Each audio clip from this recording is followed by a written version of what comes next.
The entire story of The Wizard of Oz is an allegorical tale of the soul's path to illumination, the yellow brick road.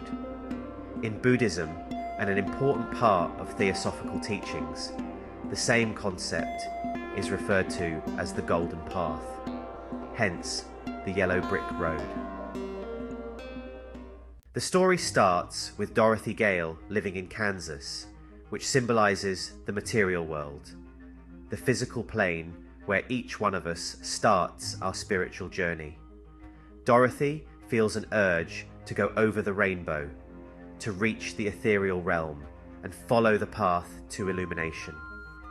She's basically past the low point by demonstrating the urge to seek a higher truth. Dorothy is then brought to Oz by a giant twister spiraling upward, representing the cycles of karma, the cycle of errors and lessons learned. It also represents the ancient belief in reincarnation, the round of physical births and deaths of a soul until it is fit to become divine. It is also interesting to note that the yellow brick road of Oz begins as an outwardly expanding spiral. In occult symbolism, this spiral represents the evolving self, the soul ascending from matter into the spirit world. Before undertaking her journey, Dorothy is given the silver shoes, which represent the silver cord of mystery schools. Dorothy was wearing ruby slippers in the movie due to a last-minute change by the director, who thought that the colour ruby looked better against the yellow brick road. In mystical schools, the silver cord is considered to be the link between our material and spiritual selves. The silver cord connects the spirit of man to the body. Once the silver cord is broken, we have left the physical world. The sole purpose of the silver cord, or life thread, is to provide the subtle and physical bodies with vital energy. Think of it as a sort of umbilical cord. Just like a baby has an umbilical cord that receives and transfers physical nutrients from the mother, the silver cord serves as a sort of energetic umbilical cord to receive and transfer prana, ki, pneuma, spirit. During Dorothy's journey along the yellow brick road, she encounters Scarecrow, Tin Woodsman, and the Cowardly Lion, who are respectively searching for a brain, a heart, and courage. These odd characters embody the qualities needed by the inner mysteries initiates in order to complete their quest for illumination. After surmounting many obstacles, the party finally reaches the Emerald City in order to meet the Great Wizard.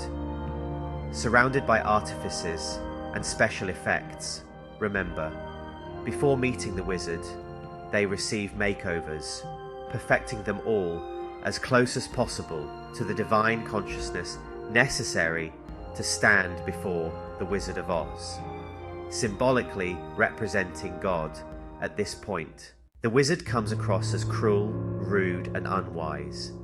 He is in fact a stand-in for the Old Testament personal God of the Christians and the Jews, the power figure used by religion to keep the masses in spiritual darkness, Jehovah or Yahweh. It is later discovered that the wizard is a humbug, a charlatan who scares people into worshipping him. He surely could not help the characters complete their quest. If you read literature of mystery schools, this point of view towards Christianity is constantly expressed. After all is said and done, the brains, the heart, and the courage needed to complete Dorothy, Scarecrow, Tin Man, and Lion's quests were found within each one of them. As above, so below. All that is needed lies within. Mystery schools have always taught their students that one must rely on oneself to obtain salvation, the knowledge of the divine spark within. Throughout the story, Dorothy's dog Toto represents her inner voice, her intuition, the inner Christ. The fake wizard invites Dorothy into his balloon to go back to Kansas, her final destination.